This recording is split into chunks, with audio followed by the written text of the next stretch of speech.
Let's talk URC final then. We have got the money matches coming up. If you, like me, love Flight of the Conchords, you'll understand what I mean when I say, it's business time. I could go on, but I won't, I'll spare you. If you haven't watched that show, you really should. But it is business time. It's the big money matches. We've got the Premiership final this weekend, but I want to talk on this video about the URC final. Of course, there is the top 14 barrage. There is the Pro D2 access match as well. But yeah, in terms of the URC, it is, I'm just, the stats mount up. It's the first ever URC final in Europe. It's Leinster's first ever URC final. It's the Bulls' third. And the Bulls are, really, it has to be said, Leinster's bogey team. Will it be third time lucky, or will it be beginner's luck? Well, I mean, I say beginner's luck. Leinster are stacked with international superstars. They will feel frustrated by the lack of silverware they've had over recent years, and they will want to put that right at Croke Park this weekend. Welcome to Greece. I am on holiday, and I like these little strolls. I like taking a bit of a walk away from the guys I'm on holiday with. Just come for a little walk, chat a bit of rugby, and then I get to get stuck into the comments that you leave down below. So please do give the video a thumbs up and hit subscribe. So Dan Sheehan, I've been looking at what people have been saying, and I think it's quite interesting. Dan Sheehan said that they were very happy, Leinster, with how they played against Glasgow, but they know and they are prepared and they are ready to step up a level. He did also mention that the Bulls have had the better of the two teams in their matches. Nevertheless, he said that they are very, very excited. I sensed, I don't know about you, frustration, anger. And I think that's a powerful, powerful tool that Leinster can use to their advantage. You just saw the way that Joe McCarthy was talking. Nobody likes us, and we're okay with that. You saw the absolute frustration in Ryan Baird in the Player of the Match interview. He looked like he had a point to prove. It looks like Leinster have a point to prove, and if they can harness that kind of anger, then they can channel that in the right way. Firstly, let's talk about the actual occasion. I do feel a bit sorry for the fact that it's in an 82,000 stadium. I was talking the other day about, it's going to be awesome, an 82,000 sellout. And Croke Park has been sold out for Leinster games before, but that's when there's been a little bit more time to prepare for it. This is effectively 5 days worth of ticket sales. So, I think they're on course for about 40, maybe a bit more than that, which is good, but it's just another reason why a global calendar where you can actually have these things properly done, have a little bit more time to sell the tickets, that would be preferable, wouldn't it? So it'll be a good occasion nonetheless. 50,000 people, if they get that many in, is a good going, but it won't be full, I don't think. So injuries. Yeah, obviously for the Bulls, Cameron Hanekom, massive miss. And we have been robbed of probably the most interesting matchup of them all, with Caelan Doris up against Cameron Hanekom. That would be, possibly British and Irish Lions captain Caelan Doris up against maybe the future of the number 8 jersey for the world champion box. It's a shame. These are the sort of games you want to see guys like this playing. However, it looks like a relatively clean bill of health for the Bulls, aside from that. And for Leinster, some positive news with Gary Ringrose, Tyg Furlong, and was it Penny or Josh van der Fleer, or both of them were in training the other day. So anyway, they may be, it looks like there will be a Furlong available. Whether you start him or not, that's another question. It looks like there will be a Ringrose available.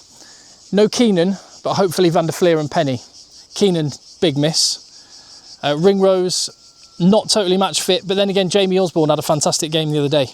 So, I think that Leinster, what we're going to find is Leinster have really, really good players on the bench, which is maybe one of the areas you thought they weren't quite fully loaded against Glasgow, is with a 23-man squad that were at their normal or higher level. I think they will be on this one. Hopefully we're going to see the best players. As for the key areas of the game, what do you see being the big determining factors? So I just want to make sure you see some of this scenery. It's just unreal. I've said it so many times. I've been coming here since I was a kid.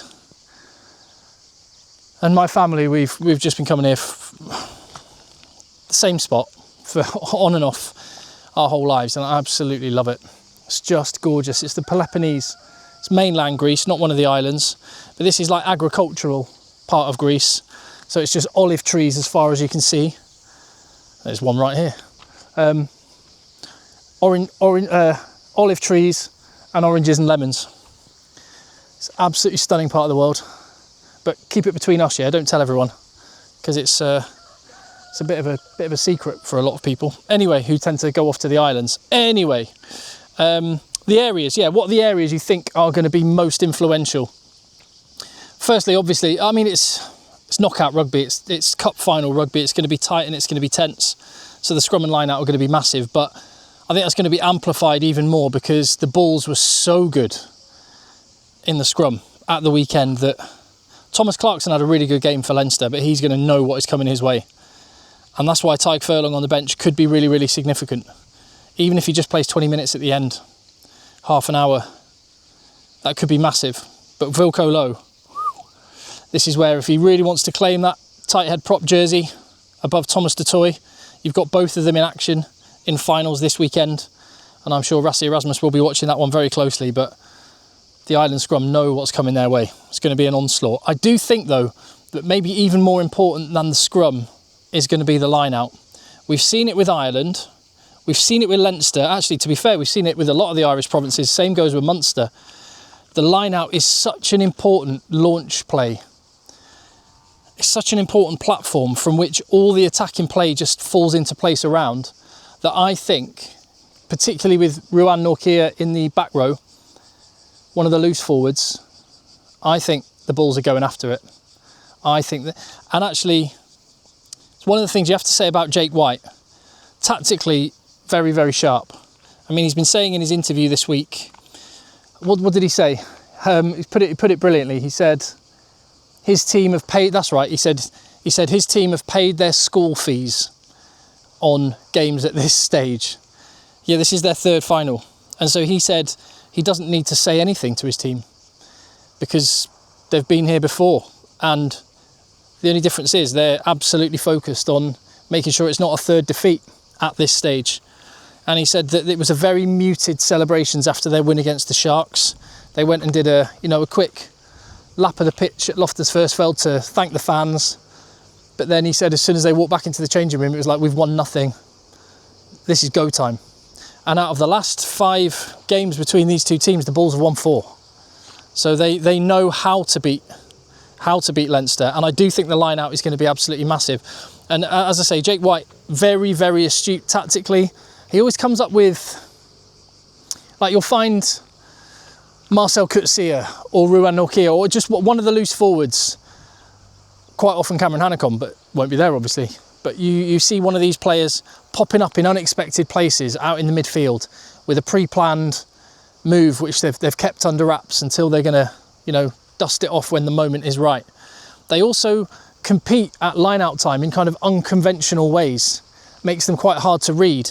And so I do think that line-out is going to be massive. And if the Bulls win, it will be because they wrecked Leinster's launch plays at line-out time.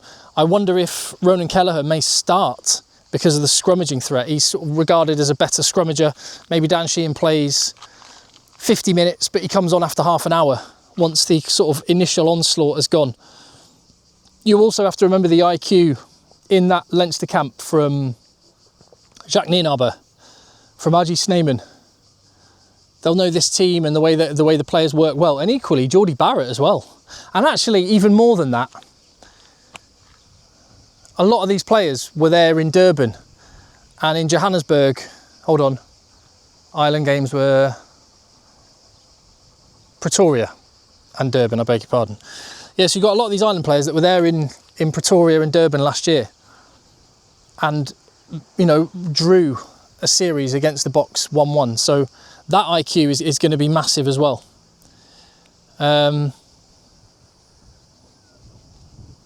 Yeah, just on the Tadhg Furlong one, it's interesting. Did you see what John Dale said, the British and Irish Lions coach?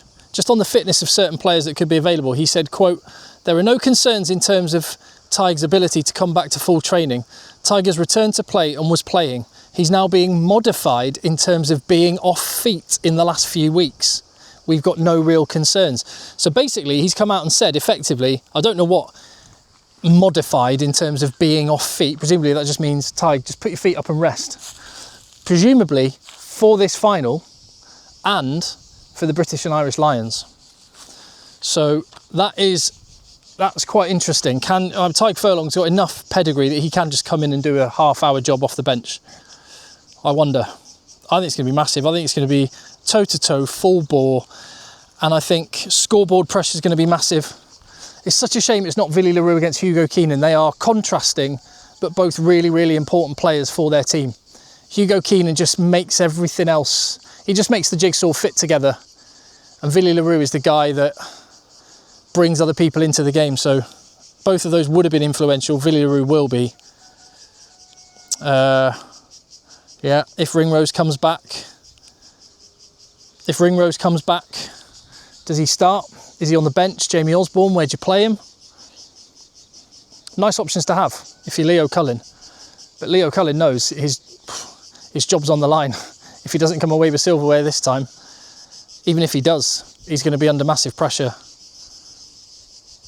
The Bulls, though, a third straight defeat will be massively frustrating for them as well. So much emotion going into this one, so much expectation. It's just a shame, like I say, with a game of such magnitude and with such good teams going head to head, first v second in the URC, it is just a little bit of a shame that there's only a matter of, 5 days to actually sell tickets, and so it might not be the sellout we hoped it would be. There's some thoughts. As the teams come out tomorrow, they'll be announced. I'll have another video previewing the game then. In the meantime, hit subscribe, give the video a thumbs up. I'll see you on the next one.